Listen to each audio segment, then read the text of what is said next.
It didn't matter if somebody had $500, $5 million, or $500 million. Jim treated everybody equally and as a human being. What you see is what you get with Jim. He was candid. He would tell you when he didn't like a concept, and he told you when he really did like an idea. If you look at Jim's career, the common link was energy, scientific curiosity, and good execution of the program that he was involved in at the time. He was always very modest. He will speak rarely, but every time he came with something was of significance. You could always hear Jim coming down the corridor because you'd hear that voice, that booming voice, or a bit of that laughter.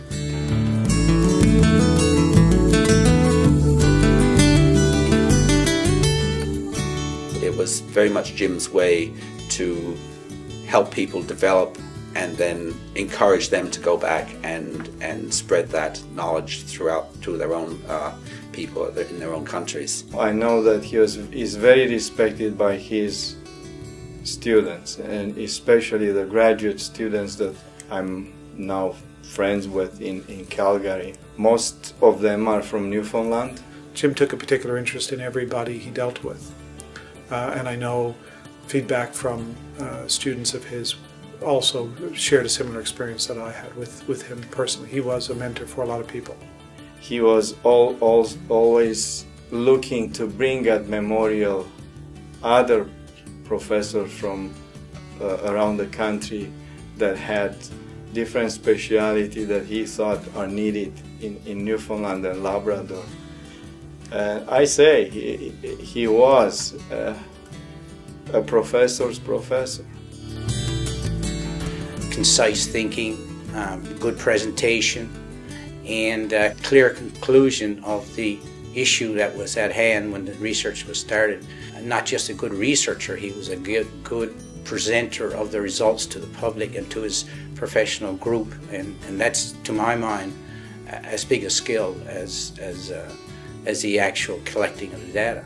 He has quite an impressive list of publications. He has an impressive list of working with graduate students on original research. He understood the underlying physics, he understood the mathematics, and he took those approaches of applying basic principles to his research and to understanding a problem and advancing, whether it was an R&D project for new instrumentation or new technique or new software. Later in his life, he combined researching with management and raising funds, which is again a rarity among educators, because you can't do research if you can't obtain those grants. Jim had a great desire or a great flair for being involved in entrepreneurial activity. Even within the university, though, he was an entrepreneur. I mean, he really, the concept of partnerships was really about, in partnership, we could do much more than we could perhaps do on our own. Jim was one of the founders of Ptarmigan Resources, and clearly the driving force behind the company. I don't know anyone who had as much passion for a project as Jim had for Ptarmigan. Jim was always looking for the next thing that will find oil and gas. There is nothing more entrepreneurial than this. Through all his work with wellbore geophysics, gravity and magnetic geophysics, electromagnetic geophysics, seismic of different kinds, refraction, reflection, even 3D. He was always looking to innovate and bring new technology to Newfoundland and to West Newfoundland. Jim was one of the exploration pioneers of Western Newfoundland. Apart from being a scientist, a researcher, not too many people can say that.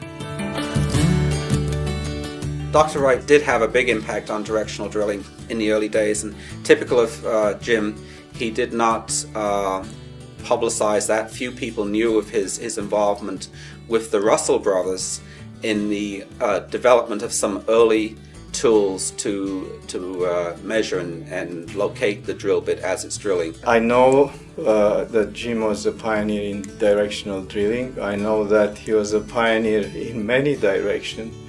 I'm receiving now emails from people that are telling me that he was one of the founder and contributor of different grants for different societies and for different students awards. And how can we continue his work? Jim was a man of many preoccupations. Jim was particularly involved in perhaps almost every major research initiative at the university that involved the oil and gas industry, or in fact more broadly the resource industry, natural resource industry. 3 major research initiatives at Memorial University that Jim was either the spearhead or very much at the leading edge of the initiative were the INCO Innovation Center on the mineral side, the Pan-Atlantic Petroleum System Consortium, and the 3D Visualization Center. Jim had the ability to spot sort of breakthrough type technologies and had the sort of fortitude to fight his way through the various bureaucracies going on. Sometimes it seemed like for years until he got what he was looking for. All I know now is that there's a big gap. There was someone there that I could phone and bounce an idea off, ask a question, get advice, tap into a large knowledge base on so many different issues. Jim is quite a personality, and wonderful personality, and was great particularly with young faculty members, and I certainly recall a lot of time spent just discussing research and collaboration. He had this unnerving sense of humor, and you didn't know really what he was thinking when he was poking at you with his humor. But he was excellent in the field. That was a very warm experience when we were in the field collecting data in Deer Lake. That was excellent. Jim was always very proud of his 3 boys and valued his time with Elsie, especially when they traveled. And as if Jim didn't travel enough with work and with his volunteer activities, certainly then by choice, he and Elsie would travel a lot, and I could sense he very much valued that time. He was the most kind person. He always had a good word for everyone.